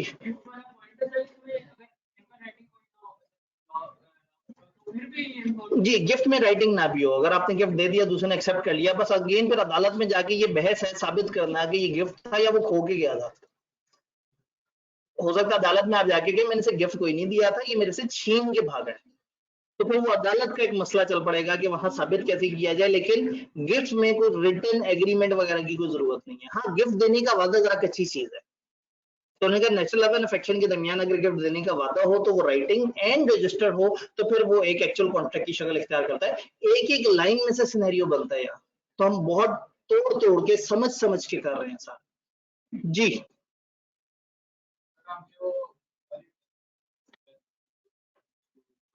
ठीक है जी, बिल्कुल ऐसे ही है। कंसिडरेशन दोनों तरफ से होनी चाहिए। एक भाई ने कहा सर आपने कहा कंसिडरेशन दोनों तरफ से हो, लेकिन कल वाली एग्जांपल में कंसिडरेशन दोनों तरफ से नहीं थी दोनों पार्टीज की तरफ से कंसिडरेशन थी, लेकिन घूम के कहीं और से आ रही थी। याद है मैंने कहा था कंसिडरेशन कहीं को भी जा सकती है और कहीं से भी आ सकती है। अगर आप कॉलेज को पैसे देते और मैं भी ना आता क्लास में आपको पढ़ाने, तो फिर आप कहते हैं कि ये तो वन साइडेड कंसिडरेशन है, मैंने पैसे दे दिए, मुझे बदले में मिला कुछ नहीं। अब जरूरी नहीं कि आपको बदले में एग्जैक्टली कॉलेज की तरफ से मिले, कॉलेज किसी थर्ड पार्टी की तरफ से भी आपको कंसिडरेशन दे सकते हैं। जी बिल्कुल, तो कॉलेज वाले आपको कॉन्ट्रैक्ट करते हुए बताएंगे कि आपको ये सर्विस एक थर्ड पार्टी के थ्रू मिलेगी। अगर वो कहीं हम सर्विस देंगे और बाद में मुकर देने जी हम तो सर्विस नहीं देंगे, तो फिर आप कॉलेज पे केस कर सकते हैं। लेकिन इस केस में कॉलेज आपको एडमिशन के वक्त बताता है कि हम आपको फलाना थर्ड पर्सन की क्लास में एडमिशन दे रहे हैं। हाँ, मैं अगर किसी और को पढ़ाऊंगा तो भी गलत बात है, क्योंकि मुझे भी पैसे देते हुए उन्होंने कहा था कि इन कौम के मेमारों को पढ़ाना, जो कि ठाठे मारता समंदर। अब मैं सोच रहा हूँ बीलो में ये हाल है तो सीलो में क्या होगा। वो तो हंगामी अचानक से बैच लॉन्च हुआ था, और वो जिस टाइम पे हुआ तो उस टाइम पे तो कैंपस में 50 से ऊपर वाला कमरा भी कोई नहीं था, तो उधर तो शायद 5 बच्चे आए हुए होंगे। अल्लाह खैर करे, देखते हैं वहां क्या होती है। जी, यहां तक हमें बात समझ आई। नेचुरल लव एंड अफेक्शन में कौन से आते हैं, इसको थोड़ा सा उन्होंने ओपन छोड़ दिया, बस ये बता दिया कि वो रिश्ते जो आपस में बहुत क्लोज हैं। तो मैंने इसमें आपको एक हिंट दिया है, जो खूनी रिश्ते हैं ज्यादातर वो, एक खूनी रिश्ता होता है और एक खूनी रिश्ता होता है। ये दो तरह के रिश्ते बहुत क्लोज माने जाते हैं। खूनी रिश्ता जो ब्लड रिलेशन है, खूनी रिश्ता जो ब्लडी रिलेशन। नहीं समझ आएगा, गैर शादीशुदा है ना, नहीं समझ आएगी। मैं देखिए ना, वालदेन के साथ, औलाद के साथ, बहन भाइयों के साथ, वालदेन के साथ, औलाद की औलाद के साथ, इन सब के साथ होता है आपका ब्लड रिलेशन। सेम ब्लड है ना जो सबका है, तो आपकी औलाद, उसकी औलाद, उसकी औलाद, आपके वालदेन, उसके वालदेन, उसके वालदेन, ये सब जो एक ब्लड लाइन में चल रहे हैं, और आपके बहन भाई, ये सब बहुत क्लोज रिलेशन माने जाते हैं। कानून की नजर में एक और रिलेशन है जो इन सबसे ज्यादा क्लोज माना जाता है, स्पाउस। स्पाउस एक वर्ड है जो कि दोनों जेंडर्स के लिए इस्तेमाल होता है। एक मेल के लिए उसकी बीवी को स्पाउस कहेंगे, एक फीमेल के लिए उसके शोहर को स्पाउस कहेंगे, यानी कि शरीक हयात। तो ये जो जब भी क्लोज रिलेशन की बात आती है, बहुत ही नियर रिलेशन की और नेचुरल लव की बात आती है, तो ये जो ब्लड रिलेशंस हैं और जो ब्लडी रिलेशन है, खून खराबा, कत्ल वगैरह, ठा ठा ठा, लेट आए ठा, तो खैर ये रिलेशन जो है ये आपके क्लोज रिलेशन कहलाते हैं। नॉर्मली टिपिकली इसी में ही पाया जाता है नेचुरल लव। अब पेपर में फर्स्ट का एक सवाल है, वो सवाल ये कहे कि आपका एक कजन है जो कि आप उसको हमेशा बड़े भाइयों की तरह मानते हैं, उससे आपका बड़ा क्लोज ताल्लुक है, और उसने आपको गिफ्ट देने का वादा किया, राइटिंग में भी हुआ, फलाना भी हुआ। अब आप कंफ्यूज हो गए कि मैं उसको कहूं या ना कहूं नेचुरल लव में, तो आपके पास हमेशा ऑप्शन मौजूद है, आप नीचे नोट करें। आप कहें if that cousin falls in the definition of natural love and affection, तो ठीक है, ये वैलिड है। और अगर वो फॉल नहीं करता तो फिर ये दूसरे कॉन्टेक्स्ट में आता है।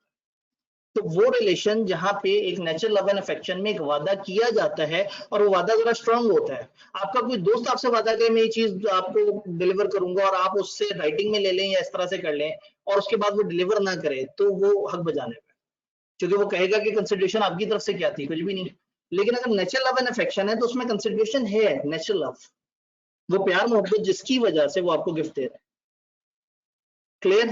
तो इसमें जो बहुत क्लोज रिलेशन है, जो आपके ब्लड लाइंस वाले रिलेशन है, और जो स्पाउस है, जो मियां या बीवी, ये रिलेशन ऐसे हैं जो बहुत क्लोज रिलेशन माने जाते हैं, जिसमें एक नेचुरल लव हम नॉर्मली काउंट करते हैं। डन जी।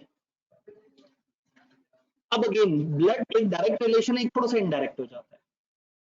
चचा के बेटे थोड़ा सा सेकंड लाइन हो जाती है, हाँ, लेकिन वालदेन के वालदेन सेम ब्लड आ रहा है, औलाद की औलाद सेम ब्लड, मतलब इसको हम कहते हैं लीनियल असेंडेंट और डिसेंडेंट, जो एक ही ब्लड लाइन में ऊपर से नीचे तक जा रहे हो। जी जी। अब अगेन नॉर्मली हम इसको इतना क्लोज रिलेशन नहीं मानते, नॉर्मली एक स्टेप साइड पे हो जाता है। तो ये डिपेंड करता है, पेपर में अगर आ जाए चचा भतीजा, तो बस आप ये कहते हैं कि अगर इनके दरमियान नेचुरल लव एंड अफेक्शन है तो ये बात वैलिड है, और अगर नहीं है, मतलब वो चीज जो आपको लॉ ने नहीं बताई, आप अपने जिम्मे क्यों लेते हैं। हाँ, ये मैंने आपको बता दिया कि जो इस तरह की रिलेशन है जो डायरेक्टली 1-to-1 रिलेशन है, लेकिन 1-to-1 रिलेशन, वालदेन, भाई, बहन भाई, औलाद, ठीक है, और फिर मतलब ये है कि वालिदैन के वालिदैन ऑटोमेटिकली उस ब्लड लाइन में ही काउंट होते हैं। क्लियर जी। अगर नेबर या किसी फ्रेंड का जिक्र हो तो नेचुरल लव एंड अफेक्शन का कानून अप्लाई नहीं होगा, नॉर्मल कानून अप्लाई होगा। और नॉर्मल कानून क्या है? No consideration no contract. तो अगर किसी दोस्त ने गिफ्ट देने का वादा किया और गिफ्ट देने से बाद में मुकर गया तो आप उसको पाबंद नहीं ठहरा सकते। वो कहेगा मैंने वादा किया था, मैं कौन सा सीरियस था। हाँ, लेकिन अगर वो गिफ्ट दे चुके हो तो वो वापस नहीं ले सकते जी। अगर दोस्त ने रिटर्न में भी दिया हो तो भी गिफ्ट देने का वादा है, वो कहेगा जी रिटर्न में तो मैंने दिया लेकिन कॉन्ट्रैक्ट के एसेंशियल्स पूरे नहीं हुए, कंसिडरेशन तो थी ही नहीं। वकालत वाली बहस जी।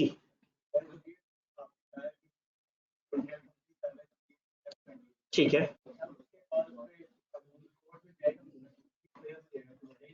वो जाएगा जिसको गिफ्ट देने के बाद शर्मिंदगी हो रही होगी, जिसको शायद कोई दूसरा ज्यादा अहल नजर आना शुरू हो गया होगा उस गिफ्ट का।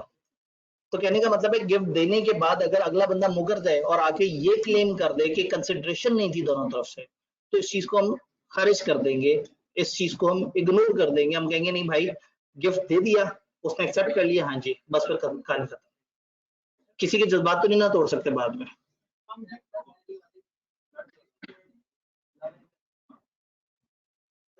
ये खतरनाक मामला है। इन्होंने कहा अगर ब्लड रिलेशन हो और लव और अफेक्शन ना हो, नेचुरली क्या है? देखिए ना, ये वर्ड जो नेचुरल है ना, ये बड़ा कीमती है। अगर मैं खाली लव एंड अफेक्शन लिखता तो मामला थोड़ा सा और तरफ चला जाता। नेचुरल का मतलब है कुदरती उनके अंदर प्यार है, वो बाद में कठोर बन जाए, मतलब माँ अपने बच्चे से नाराज हो जाए तो शायद वो एक कैफियत है, लेकिन कुदरत ने उनके दरमियान एक प्यार का रिश्ता डाला है। तो नेचुरल को यहाँ पे मतलब प्योर, ये जो प्योर प्यार है ना, असल वाला प्यार, फिल्मी वाला नहीं, जो हकीकी प्यार है उसकी बात हो रही है जी। तो वो नेचुरल लव में नहीं आ रही जी। स्टेप मदर अगर है तो फिर नेचुरल लव तो नजर नहीं आ रहा। नेचुरल लव तो ब्लड से ज्यादातर लिंक होता है। अब ऐसे में मैंने आपको क्या बताया, वालदैन, उनके वालदैन, औलाद, उनकी औलाद, बहन भाई और मियाँ बीवी। इसके अलावा पेपर में अगर कोई रिलेशन दिया और आपको रिलेशन देख के लग रहा है कि बहुत ही प्यार होता होगा, तो नीचे अजम्पशन लिख लें कि अगर ये नेचुरल लव एंड अफेक्शन में आते हैं तो ये रूल अप्लाई होगा, वरना नहीं होगा जी। एक बच्चा अडॉप्ट कर लिया, ठीक है, अच्छा ठीक है,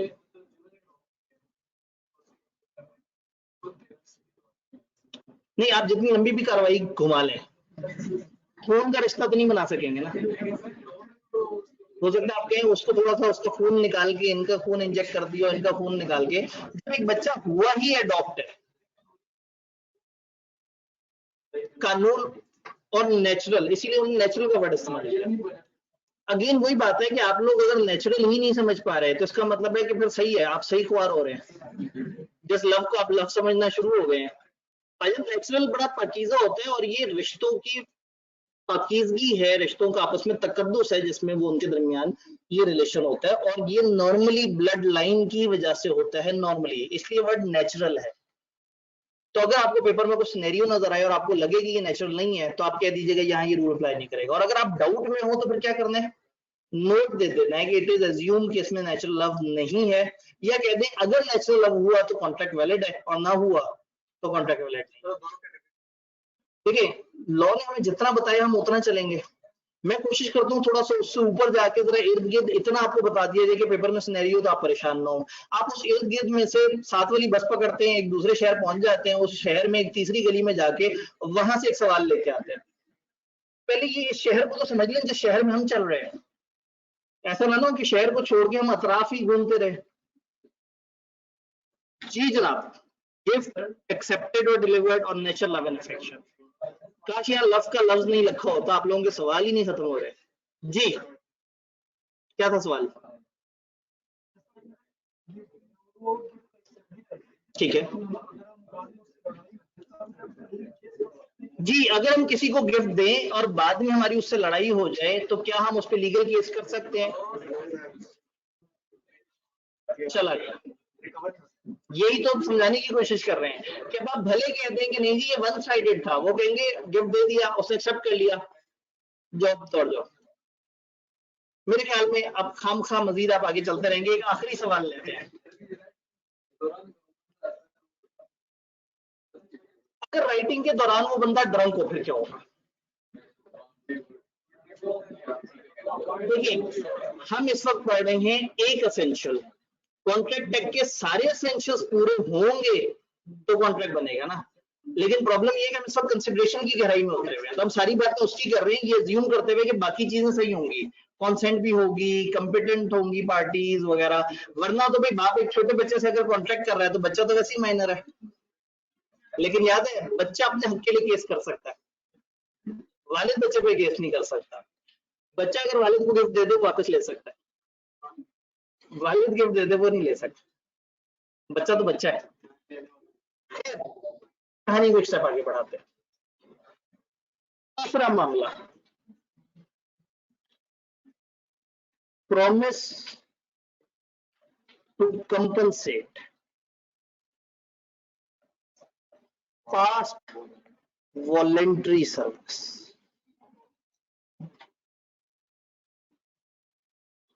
पास्ट वॉलेंट्री, वॉलेंट्री मतलब रजाकाराना तौर पे, जिसमें कोई नियत पैसों शैसों की नहीं थी।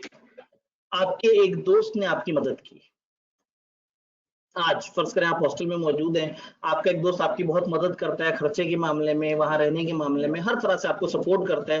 वो बीकॉम कर रहे हैं, आप सीए कर रहे हैं, आप दोनों एक हॉस्टल में रह रहे हैं, उसने आपको आज जिंदगी में बहुत मदद की और आप अक्सर उसकी तरफ देख के कहते थे तेरा ये एहसान मैं कैसे चुका सकूं।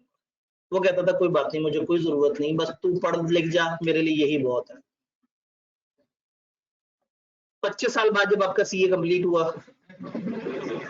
और उसके बाद आपके 15-16 साल के एक्सपीरियंस भी हो गया, चले ऐसे करें तो फर्ज करें बहुत अरसे बाद आपका सीए कंप्लीट हुआ। देखिए मैं अरसा बताते हुए भी ना, मतलब मैं कम टाइम बता नहीं पा रहा, कम टाइम फ्रंट ऑफिस वाले बताते हैं। तो एक काफी अरसे बाद आपका सीए कंप्लीट हुआ, आपने खुशहाल जिंदगी शुरू कर दी। एक दिन बैठे बैठे अचानक से अपना दोस्त याद आया, आपने उसे ढूंढा तो पता ही लगा कि वो बेचारा हालात की वजह से बीकॉम से आगे नहीं जा सका था और टूटी बची सी कोई नौकरी कर रहा था और आज वो बहुत मुश्किल हालात में। आप उसके पास गए, आपकी आंखों में आंसू आ गए, आपने कहा दोस्त मैंने तुझे भुला दिया। उसने कहा कोई नहीं, दुनिया है ही पितल दी, तो मतलब आप अगर मुझे भूल चुके हैं तो ठीक है, दुनिया ऐसी है और ऐसा कोई नहीं है, मैंने कोई इस नियत से थोड़ी आपके फेवर की थी। आपने कहा नहीं, लेकिन आज जो है मैं इस पोजीशन पे हूँ कि मैं जो है वो तुम्हारे उन पास्ट के किए हुए एहसानात में से कुछ को चुका सकूं। तो आपने उसे कहा जी मैं तुम्हें 10 लाख रुपए का चेक दूं, वादा कर लिया। उसने कहा जरूरत नहीं है, आपने कहा नहीं यार आई इंसिस्ट, मैं तुम्हें 10 लाख का चेक दूंगा। उसने कहा अच्छा ठीक है। उसके बाद जब आप अपनी दुनिया में दोबारा मशगूल हुए फिर भूल गए। अब वो शख्स अदालत जाके कह सकता है कि इसने वादा किया था 10 लाख का चेक देने का और नहीं दिया, हालांकि कंसिडरेशन दोनों तरफ से नहीं है। कंसिडरेशन तो आपकी तरफ से, आप कह रहे हैं मैं 10 लाख दूंगा, उसने तो पास्ट में जो किया था वो तो वॉलेंटरी था, वो उसकी नियत कंसिडरेशन की तो नहीं थी। लेकिन अगर आज आप किसी को जाके पुराना वादा याद करा के और एक्नॉलेज कर दें और कहें मैं उसके बदले में तुम्हें कंपनसेट करूंगा, कंपनसेट मतलब तुम्हारा हर्जाना अदा करूंगा, तुम्हारा नुकसान या तुम्हें किसी ना किसी तरह से बेनिफिट दूंगा, तो ये कॉन्ट्रैक्ट एक्ट में काबिल कबूल है। हालांकि इसमें एक तरफ कंसिडरेशन और एक तरफ नहीं है, लेकिन उन्होंने इखलाकियात के दायरे में रह के देखा कि अगर एक पास वॉलंटरी सर्विस थी दोस्त की और आपने आज उसका एतराफ करके उसको वादा कर दिया कि अब मैं उस पास्ट में अच्छे किए गए काम का तुम्हें सिला दूंगा, तो ये वाला वादा कॉन्ट्रैक्ट है, चाहे इसमें एक तरफ से कंसिडरेशन नहीं। ये जबानी भी चल जाएगा। जबानी कैसे पता लगेगा? जैसे जबानी ऑफर और एक्सेप्टेंस का पता लग जाता है। नहीं वो कैसे पता लगता था बताएं? मैं वही तो, मेरा अगला सवाल ना, आपने ये ऑफर एक्सेप्टेंस में सवाल क्यों नहीं पूछा? उधर भी तो मैंने कहा था जबानी भी हो जाता है, जबानी वाला कैसे वेरीफाई होगा? जबानी अगर कॉन्ट्रैक्ट है, अदालत तो अदालत में कैसे साबित होगा? अदालत को क्या चाहिए होगा? गवाह। राइटिंग वाले में मैंने कहा था साइनिंग और वो ठप्पा शप्पा स्टाम्प पेपर वगैरह होता है, और जो जबानी कॉन्ट्रैक्ट होते हैं उसमें नॉर्मली गवाह होते हैं। तो एक चीज है, कानून को हम कभी भी अपने हाथ में नहीं लेंगे, ये नहीं सोचेंगे कि अदालत में साबित कैसे होगा, हम सिर्फ कानून बता देंगे ये कानून है, ये सही है, ये गलत है। अदालत उसको साबित कैसे करेगी, उस पर दफा जुर्म कैसे आयद होगी, वो अदालत का मसला है, ये हमारा मसला कभी भी कॉन्ट्रैक्ट एक्ट में नहीं है। तो कोशिश करना हम इंटरप्रिटेशन में ना जाए, हम ये ना सोचें कि अदालत बेचारी कितनी मुश्किल से साबित करेगी, हम बता दें कानून ये है और इस कानून के तहत ये सही है और इस कानून के तहत ये गलत। तो अगर एक दोस्त ने दूसरे दोस्त से वादा किया उसकी पुरानी वॉलंटरी सर्विस को पे करने का, तो ये वादा कॉन्ट्रैक्ट है, हालांकि इसमें एक तरफ से कंसिडरेशन और एक तरफ से कंसिडरेशन नहीं है। अगर गवाह ना हो तो अदालत से पूछेंगे, ये तो हमारा मसला ही नहीं है भाई। मैं कभी भी ए जब बी को ऑरेंजेस देता है तो मैंने क्या बैक में कोई सी या डी बिठाए गवाह पे? कभी आपको बताया कि दो गवाह भी मौजूद थे वहां पे? और मैंने आपको पहले दिन क्या कहा था, हमारी जितनी भी एग्जांपल्स है हमारी एक अजम्पशन होगी, लीगल बाइंडिंग है। मैं कहूंगा ए ने बी से ये अरेंजमेंट किया तो आपने ये नहीं कहना सर इसमें राइटिंग में तो हुआ नहीं, सर इसमें गवाह तो थे ही नहीं। ये हमारी अजम्पशन है कि हम जितनी भी बातें कर रहे हैं बैकएंड पे लीगल बाइंडिंग है। और अगर गवाह नहीं थे तो अदालत में साबित कैसे होगा, वो अदालत का मसला है। मैं तो आपको बताऊंगा कानून ये ऐसे ही है जैसे मैं आपसे कहूंगी जी हमारे सिलेबस में लिखा है झूठ बोलना बुरी बात है और झूठ बोलने वाले को सजा मिलेगी। अब अगर आप कहें सर अगर उसने चुपके से झूठ बोल दिया, सो उसने साथ वाले कमरे में जाके झूठ बोल दिया, वो कैसे पकड़ा? वो पकड़ा वैसे जाएगा जो पकड़ने वाले का एहतसाब का सिस्टम है। तो हमें उस सिस्टम में नहीं एंटर होना कि ये पकड़ा कैसे जाएगा, जुर्म सजा कैसे होगी। हमने कहना है झूठ बुरी बात है और इसमें सजा होती है, ये हमारे कानून में लिखा होगा। तो मैं बता रहा हूँ कि ये चीज वैलिड है, ये चीज इनवैलिड है।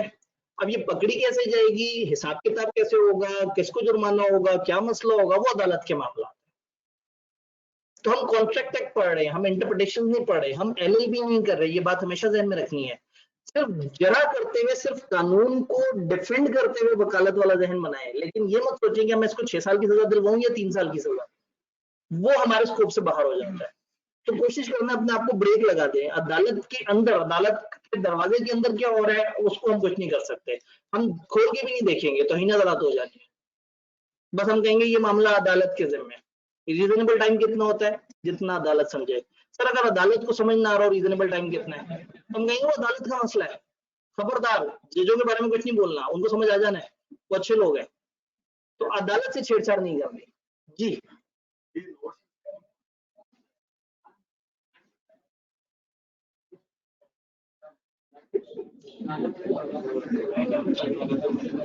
नहीं जी, सवाल ये है कि अगर एक बंदे के पास गवाह ना हो तो वो अदालत में साबित कैसे करेगा? ठीक है, पाकिस्तान पीनल कोड एक किताब है, आपने वो सर्च करनी है गूगल पे, फिर गूगल पे एलएलबी का सिलेबस सर्च करना है, वहां एक पेपर है इंटरप्रिटेशन। इंटरप्रिटेशन के आगे देखना है कि उन्होंने कौन कौन सी किताबें सजेस्ट की हैं, वो किताबें आगे देखनी है, उसमें उन्होंने सारे तरीके बताए हैं कि अदालत में साबित कैसे होता है। लेकिन इस वक्त हमने अदालत में नहीं, हमने क्लास में साबित करना है। आप सही कह रहे हैं, देखिए आपका पॉइंट बिल्कुल वैलिड है, एक बच्चे का परेशान होना इस पे बिल्कुल वैलिड है कि सर अगर गवाह नहीं है फिर क्या होगा, तो इसका जवाब कौन देगा? अदालत कहेगी अच्छा गवाह नहीं है, फलाना तरह का एविडेंस है, फलाना तरह का एविडेंस है। एविडेंस की कई किस्में होती हैं। अगेन मतलब हम गलत तरफ चले जाएंगे, हमने वहां नहीं जाना, वो खतरनाक जगह है, हमने क्लास में रहना है। ये बड़ा जरूरी है, मैं बार बार आपको यकीन दिला रहा हूँ कि हम एलएलबी नहीं कर रहे हैं, हमने मुजरिम को सजा भी नहीं दिलवानी, हमने सिर्फ बताना है कि ये जो उसने किया है मैंने किताब में पढ़ा है, सर ये तो जुर्म है, ये गलत है। बस हमने बताना है सही क्या और गलत क्या। इससे आगे क्या होगा, अदालत में कैसे मुद्दा जाएगा, इवन अदालत में जाने से पहले रजिस्ट्रार के पास कौन सा नोटिस जाएगा, कौन सा सेक्शन लगेगा, फिर कितने अरसे हियरिंग चलेगी, कितने अरसे में इंसाफ मिलेगा, मिलेगा नहीं मिलेगा, हार गया तो कौन सी अदालत में जा सकता है, कौन सा केस किस अदालत में जाएगा, हमने इस मुद्दे पे आना ही नहीं है। तो ऐसे तमाम सवालों का जवाब हमने देना ही नहीं है, क्योंकि जरूरत ही नहीं है उसकी हमें। वरना तो एक एक लफ्ज के अंदर इतनी गहराई है कि हम चलते चले जाए पूरी पूरी किताबें पढ़ लें। तो कोशिश करना है जब अदालत का जिक्र आए तो सहम जाना है, डर जाया करना है। आप क्या नहीं नहीं मैंने अगर अदालत के बारे में कुछ बोला तो तौहीन अदालत ना हो जाए। तो जब मामला अदालत पे चला गया ना, तो अदालत में साबित कैसे होगा, क्या होगा, किसने क्या किया था, क्या एविडेंस था, हमारे स्कोप से बाहर। ये ब्रेक लगाना बड़ी जरूरी है, नहीं तो बंदा हर वक्त असल सब्जेक्ट मैटर को छोड़ के इसी में फंसा रहेगा कि अदालत में कैसे साबित होगा। इस वक्त सब्जेक्ट मैटर क्या है, दोस्त ने या किसी अच्छे आदमी ने पास्ट में कुछ वॉलंटरी सर्विस दी बगैर पैसों की नीयत के, आपने आज फ्यूचर में उसकी पास्ट सर्विसेज को एक्नॉलेज करके वादा कर लिया कि मैं उस गुज़िश्ता के अवैध तुम्हें आज ये इनाम दूंगा, ये पैसे दूंगा। तो अब ये जो आज आपने वादा किया है गुज़िश्ता उस सर्विस का जो उसने पैसों की नीयत से नहीं की थी, ये कॉन्ट्रैक्ट बन जाए। देन इसमें चौथा वाला आएगा। पहले 3 में इतने सवाल है तो चौथे में भी सवाल होंगे। जी बताइए। नोट्स तो मैंने भी आपको दिखाई नहीं, मैं तो आपको नोट्स दिखाई नहीं अभी, मैं तो अभी आपको पढ़ा रहा हूँ। क्या मैंने आपको कहा कि आपके साथ साथ नोट्स में लिखी हुई लाइनें पढ़नी है, उसकी अंग्रेजी में बता रहा हूँ। तो सामने इंग्लिश ही नहीं लेके आया, मैंने स्लाइड तैयार की हुई इंग्लिश वाली। हाँ, हर अगले दिन मैं आपको हमेशा कहूंगा, मैं हमेशा एक्सपेक्ट करूंगा कि आप अगले दिन नोट्स पढ़ के आ रहे हैं। आप साथ साथ ढूंढ रहे होते हैं यार लाइन इतनी सी है सर, पता नहीं 15 मिनट से क्या गप्पे मारी जा रहे हैं। भाई मुझे सुन ले, मैं उसके वो सारी बातें समझा रहा हूँ जो पेपर में काम आने वाली है। जुमला इतना सा है लेकिन उसमें गहराई काफी है, तो गहराई क्लास में अंडरस्टैंड करें, अगले दिन घर जाके पढ़ के आए। मुझे 50 मिनट है वो भी तो गुजारने, फिर आके मुझे कहे सर तीसरी लाइन नहीं समझ आई, सर 5वीं लाइन नहीं समझ आई, मैं हाजिर हूँ, मैं कौन सा भाग जाऊंगा। लेकिन क्लास में रहते हुए मुझे सुन ले, यकीन माने बड़ा मजा आएगा। Promise to compensate past voluntary service, ये तीसरा वाला था। चौथा time barred debt, time barred debt, इसको टाइम बैंड डेट भी कहते हैं। तो BA डबल आर के साथ भी हो सकता है, BA डबल N के साथ भी हो सकता है। एक लॉ है लिमिटेशन का लॉ, लिमिटेशन लॉ, और ये हमारे सिलेबस में हरगिज नहीं है। इससे पहले कि आप पूछें सर लिमिटेशन का क्या मतलब है और लॉ का क्या मतलब है, और दोनों अगर इकट्ठे हो तो उसका क्या मतलब है, और इसके अंदर कितने सेक्शन है, ये हमारे सिलेबस में नहीं है। इस लॉ में एक चीज लिखी हुई है कि अगर कोई कर्ज ड्यू हुआ और 3 साल गुजर गए और जिसने कर्ज दिया था उसने नहीं मांगा, तो कर्ज फौत हो जाता। कर्ज, एक बंदे ने दूसरे को कर्ज दिया, ड्यू डेट थी 5 जनवरी 2019, 5 जनवरी 2019 से आगे 3 साल गुजरे और 3 साल तक इस बंदे ने अपना अमाउंट क्लेम ही नहीं की, और फर्ज करें 6-7 साल बाद अचानक से जागा, उसने कहा मेरे पे है, तो क्या दुआ होगा, मेरे पे है। ये हो गया नॉर्मल कर्ज। अगर एक बंदे ने दूसरे को चेक दिया, चेक पे तारीख है 25 जनवरी 2021, चेक दे दिया दूसरे को, अगले बंदे ने 6 महीने तक कैश नहीं करवाया, तो जैसे ही 6 महीने गुजरेंगे वो चेक सिर्फ एक कागज का टुकड़ा बन के रह जाएगा, उसकी लीगल पावर खत्म हो जाएगी। वो हो गया टाइम बार्ड। टाइम बार्ड का मतलब है एक खास टाइम गुजरने के बाद कानून खुद ब खुद एक कॉन्ट्रैक्ट को खत्म कर देता। तो 3 साल तक तकाजा ना करने पे लोन जो सादा डेट है वो टाइम बार्ड हो जाएगा, और 6 महीने गुजरने पे चेक टाइम बार्ड हो जाएगा। ना 6 महीने हमारे सिलेबस में, ना 3 साल हमारे सिलेबस में, ये मैंने समझाने के लिए बताया, और मैं शर्मिंदा हूँ क्योंकि मुझे पता है आप लोगों ने इस पर सवाल पूछने, क्योंकि मैं जो रूल बता रहा हूँ उस पर सवाल नहीं पूछेंगे आप उस पर सवाल पूछेंगे जो हमारा सिलेबस जैसा नहीं है। तो 3 साल सादा डेट, 6 महीने चेक के केस में रूल होता है, अगर चेक इशू कर दिया, उस पर तारीख डाल दी और 6 महीने गुजर गए तो चेक बेकार हो गया। अब हुआ ये कि ए ने बी को अगर चेक दिया 100 रुपए का, और बी बड़ा एक्साइटेड हुआ कि पहली दफा किसी ने चेक पे पेमेंट किया है, उसने उसको फ्रेम करा के दीवार पे लगा दिया और हर आने जाने वाले को दिखाता था देखो मेरा बिजनेस इतना बढ़ गया, मुझे चेक से पेमेंट आती है। 8-9 महीने गुजरने के बाद उसने सोचा चलो इसको इनकैश करा लेते हैं, उसने फ्रेम से निकाला, जाके बैंक में पेश किया, उन्होंने कहा ये क्या, उसने कहा चेक, नहीं ये तो कागज है, नहीं चेक है, उन्होंने कहा कागज है। क्यों भाई, 6 महीने गुजर गए हैं, 6 महीने बाद ये कागज अपनी लीगल वैल्यू खो चुका है। उन्होंने कहा क्यों, उन्होंने कहा लिमिटेशन लॉ। उसने कहा ऐसा कैसे हो सकता है, तो उसने मेरे वाला जवाब दिया, भाई वो वाला लॉ जाके पढ़ लो, उस लॉ में लिखा हुआ है कि ऐसा हो गया है। तो अब कहने का मतलब है कि ये हो गया चेक बेकार। अब बी ने किसी टाइम पे एक ऑरेंजेस दिए होंगे और ए ने किसी टाइम पे उसको चेक दिया होगा, कंसिडरेशन बी की तरफ से मूव हुई थी, ए की तरफ से भी मूव हुई थी, कॉन्ट्रैक्ट खत्म हो गया था। अब बी ए के पास रोता हुआ जाता है, कहता है जी आपने तो ऑरेंजेस खा लिए, मैं पैसे इनकैश नहीं करा सका। उसने कहा क्यों, उसने कहा जी 6 महीने गुजर गए, मुझे पता ही नहीं था रूल। उसने कहा ना करो, क्या रूल है, वह 6 महीने बाद वो कागज बेकार हो जाता है, तो ये ने लुडियां डालनी शुरू कर दी। अब ए को क्या जरूरत है, बी ने कहा देखें जी, माना कि आपकी लीगल जिम्मेदारी नहीं है, लेकिन इंसानियत के नाते अगर आप मुझे दोबारा चेक बना दें, या पिछले चेक पे दोबारा से साइन कर दें, या लिख दें कि यार इसको कर दो इनकैश। अब ये अगर उसके ऊपर राइटिंग में दे दे कि हाँ भाई ये वैलिड है, या उसको दोबारा से एक इंस्ट्रूमेंट उठा के दे दे, तो ये ए की तरफ से अच्छाई काउंट हो। बी को पैसे मिल रहे हैं, यहाँ पे कंसिडरेशन मिल रही है, और ए को कुछ नहीं मिल रहा। वो ऑरेंज तो कब के खा गया, और उसका तो चेक दे के फारिग भी बैठा हुआ था वो।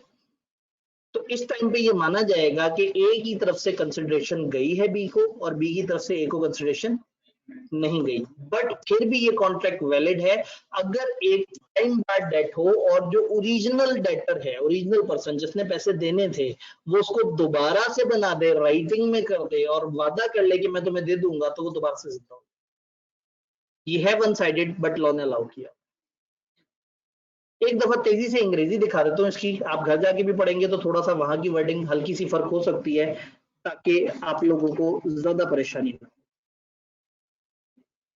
Natural love and affection, agreement made on account of natural love and affection if it is expressed in writing, registered under law, made on account of natural love and affection, और वो party जो near relation में है एक दूसरे के, तो फिर वो कहलाएगा नेचुरल लव एंड अफेक्शन। और रूल ये है कि एग्रीमेंट विदाउट कंसिडरेशन वॉइड होते हैं, but following exceptions are not void. ये जो एक्सेप्शंस है, then promise to compensate past voluntary service, ये प्रॉमिस हो कंपनसेट करने का, एंड जिस बंदे को कंपनसेट करना है उसने ऑलरेडी कुछ ऐसा किया है जो वॉलंटरी था, या उसने ऑलरेडी कोई ऐसी सर्विस दी है जो उसकी ड्यूटी थी, मतलब उसने आपसे पैसे लेने के लिए नहीं की और आपने उसको वादा किया, तो उसने पास में सर्विस दी थी बगैर कंसिडरेशन की नियत के, और आप आज उससे वादा कर लेते, यहाँ राइटिंग का जिक्र नहीं है। तीसरा time by date, promise to pay time by date is enforceable if it is made in writing, यहाँ राइटिंग फिर से आ गई। साइन बाय डेटर और एजेंट, वो जो डेटर मिस्टर ए जिसने पैसे देने थे इनिशियली, वही साइन करे। इट रिलेट्स टू डेट, ये कैसे डेट से रिलेटेड हो, which could not be enforce, जो एनफोर्स नहीं हो सका because of law of limitation, limitation की लॉ की वजह से, जो आप एनफोर्स नहीं कर सके। आप घर जाके दोबारा भी इस वर्डिंग को पढ़ेंगे, आपको इसमें से फिर कुछ बातें नजर आएंगी, आप इसे फिर देखेंगे, तो इंशाल्लाह ताला जब हम कल इकट्ठे होंगे तो इसके सवाल करेंगे और इससे आगे चलेंगे। कहते हैं तो एक छोटा सा चैप्टर कर लेते हैं कल, नहीं कल फ्राइडे है, ठीक है, फिर हम किसी और चैप्टर का थोड़ा सा पोर्शन करेंगे जी। कल आपने मुझे याद कराना है, कल नहीं परसों याद कराना है, परसों उस पर डिस्कस करते हैं।